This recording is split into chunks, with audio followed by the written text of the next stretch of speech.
Aduh Yan, kan dulu aku pernah ngomong ya, kalau ada uang atau ada rezeki buat hari tua nanti kan pengen pindah pulau lah ke Kalimantan. Oh, di daerah Kalimantan. Kayak daerah untuk masa tua, Iya, tinggalnya iya. di mana gitu. Betul. Tapi aku baca berita, ternyata di Kalimantan ini nemuin lagi sumber tambang uranium. Kan di sana udah banyak tambang ya. Kalau ketambahan uranium lagi tuh, ya aku sebagai orang awam kan takut radiasinya lah atau apalah kayak gitu. Tapi aku pernah dengar sih itu. Pernah dengar. Kapan ya aku baca berita itu? Kayaknya kemarin deh. Di daerah mana? Malawi ya, Pak? Malawi, Kalimantan Barat. Itu banyak, coy. Iya. Sekelas uranium tuh banyak. Iya, iya. 25.000 ton ya? 24.000 ton ya? Kurang lebih. Ya kalau dari segi kapasitas barang tambang sih sedikit ya. Tapi kalau dari jenis barang tambangnya itu gede banget Iya, gitu. itu kan rare. Iya, Itu kan rare batu aram yang jarang gitu. Iya, iya. Dan kemarin itu di berita sih langsung kerjasama sama itu ya, Rusia ya. Presiden Rusia kalau nggak salah ya. Rusia kontak ya. Rusia kontak.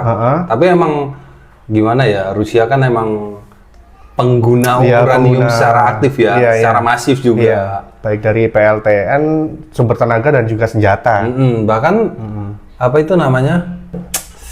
Kapal selamnya dia. Oh iya. Kapal selamnya dia kan terus beroperasi itu. Iya, tenaga nuklir. Dibandingkan tenaga, aku juga pernah dengar sih, dibandingkan tenaga solar ya. Iya. Kalau solar itu sekali jalan berapa ratus kilo gitu udah miliaran kalau nggak salah. Kalau pakai nuklir itu nggak habis-habis, itu dikit aja. Ada cuman pakai 5 kilo deh setahun. Iya, 5 kilo buat berapa puluh tahun gitu, 30 tahun apa gitu.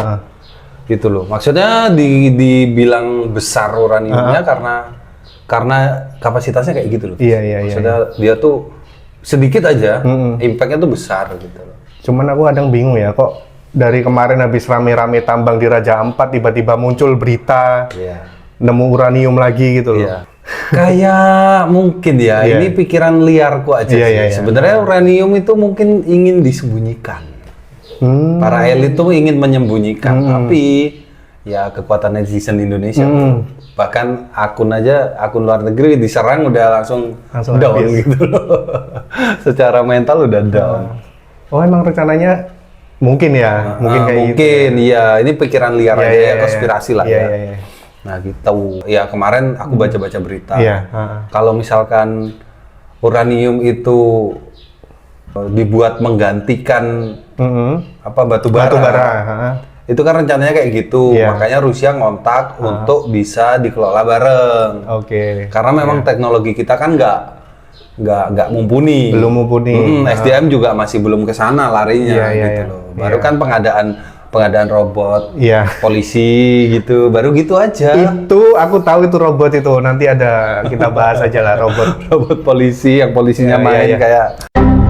So anyway, terus jadi ngomong-ngomong uranium, Rusia ini ngontak kita. Sebenarnya sudah dari apa ya lembaganya kita Batan. Iya, Batan ya. Ya, lembaganya Indonesia tuh Batan untuk ngurusin uranium. Nuklir. Iya, mempelajari nuklir. Untuk mempelajari nuklir, kita tuh sudah kolaborasi sama Prancis. Justru sebenarnya malah sama Prancis ya. Sama Prancis. Dan eksplorasi itu sebenarnya uranium itu sudah ditemukan di Kalimantan tuh sejak 1800 sekian. 1800 sampai 1980, aku lupa. Tapi yang menemukan ya kolaborasi antara Batan dan Prancis. Prancis justru malah sama Prancis. Cuman mungkin sekarang Rusia mencium gitu. Iya. Akhirnya dikontak lah. Kan kita kan kepala-kepala negara dari zaman Soekarno sampai sekarang kan sama Rusia itu sama Rusia terus dekat gitu dari dulu. Kira-kira kalau misalkan uranium ini memang dikembangkan terus akhirnya dibentuklah infrastrukturnya dibangun segala macam, ya itu bagus buat kita. Cuman kan ya oligar yang main gimana, biasanya kan mereka main batu bara. Iya, nggak mungkin mau langsung kehilangan sumber pendapatan mereka lah. Iya sih. Dan kalaupun dibangun infrastruktur ya, aku tuh karena di Indonesia ini semua dipolitisi sih. Takutnya itu nanti infrastruktur yang seharusnya ya, karena nuklir kan resikonya gede banget ya. Yang seharusnya harus keamanannya tingkat tinggi. karena dipolitisir segala macam atau markup harga lah, cari yang lebih murah lah. Wah, jadi kacau. Kita kan juga berkaca sama Jepang ya, yang dulu pernah reaktornya yang di pinggir laut itu kena gempa itu. Akhirnya reaktor nuklir. Iya, reaktor nuklir. Iya. Padahal itu negara yang semaju itu loh. Tapi kan memang daerahnya rawan gempa ya. Kalau di Kalimantan sih dari segi geografis kan masih aman dari gempa ya sejauh ini. Kayak gitu sih, aku takutnya kayak gitu pengelolaannya nanti seperti apa. Belum lagi dampak lingkungan untuk tambangnya itu seperti apa. Ya kita lihat yang sebelum-sebelumnya lah. Tapi Rusia ini kan nawarin kolaborasi nih sama Prabowo tuh sama presiden kita tuh cuman gini, karena kita negara yang bertahan ya, nggak ada penyerangan gitu, nggak ofensif kayak Rusia, Amerika ofensif kan. Jadi kita tuh inginnya menggunakan si uranium ini untuk kayak ada reaktor, pasti ada reaktor nuklir. Jadi arahnya ke sumber tenaga aja, kayak pertanian itu bisa digunakan, terus listrik, terus ya energi bersih lah kayak gitu. Bukan untuk senjata. Cuman masalahnya yang aku jadi pertanyaan tuh sebenarnya, kenapa kalau misalkan uranium ini sudah ditemukan dari zaman dia kolaborasi si Batan dengan Prancis kan sudah lama tuh. Kenapa kok belum dibuat seandainya ini uranium dimanfaatkan secara masif? Kenapa belum ada peraturan?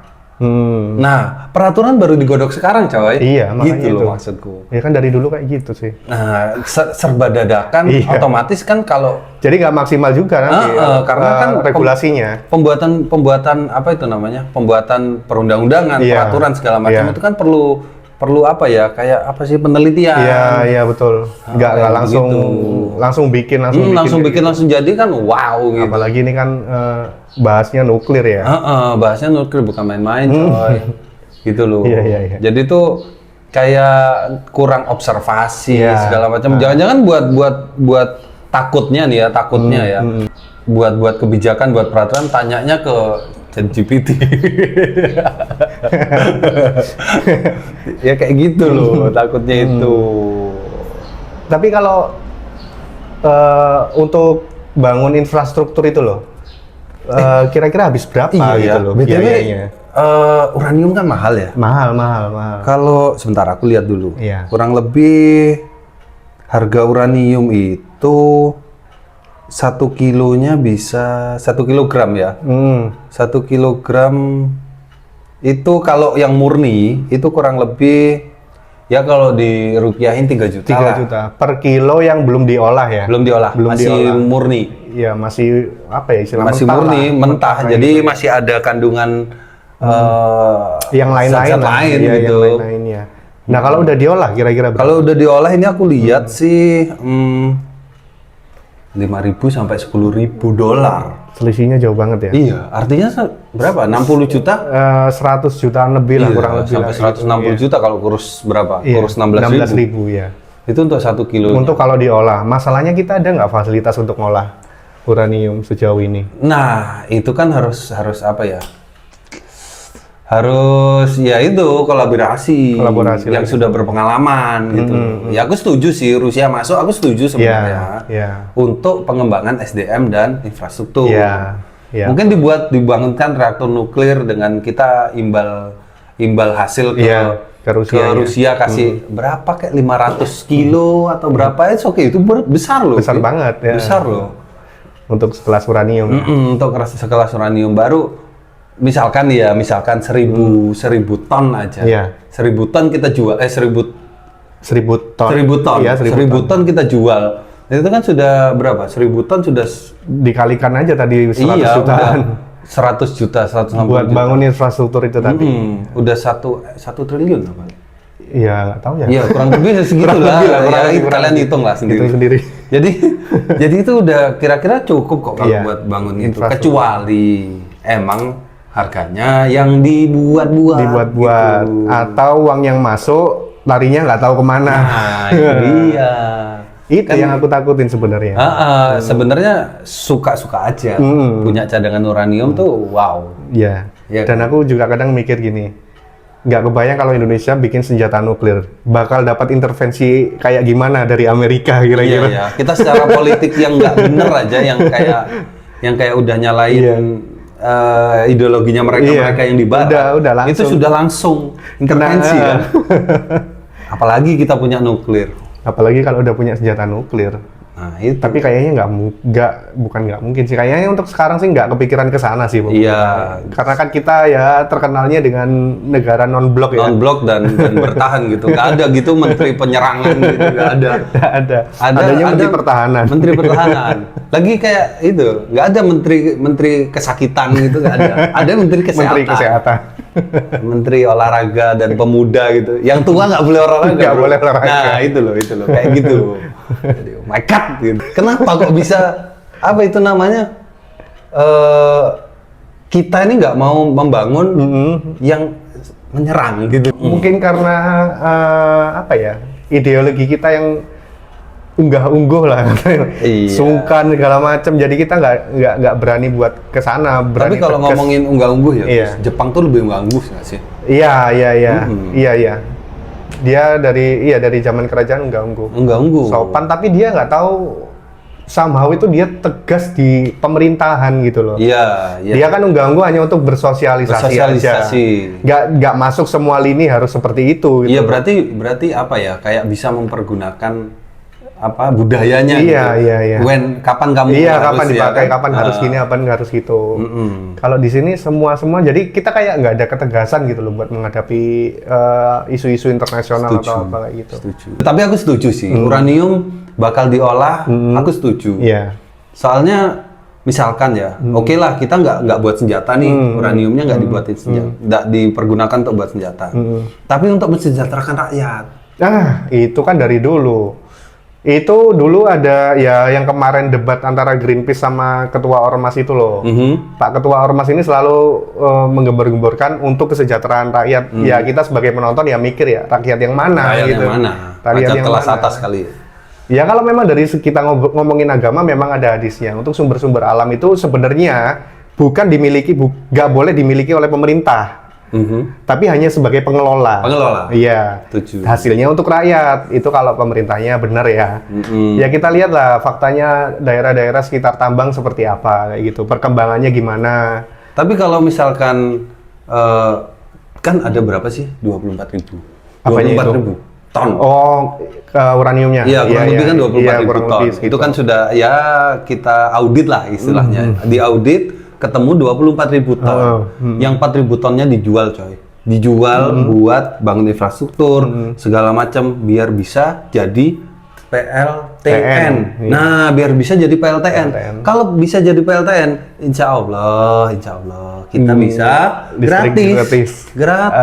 Lagi kan kalau membangun infrastruktur, kalau bisa segala macamnya tuh dari dalam negeri, pabrik baja jalan, pabrik besi jalan, akhirnya nyerap tenaga kerja, semuanya sejahtera.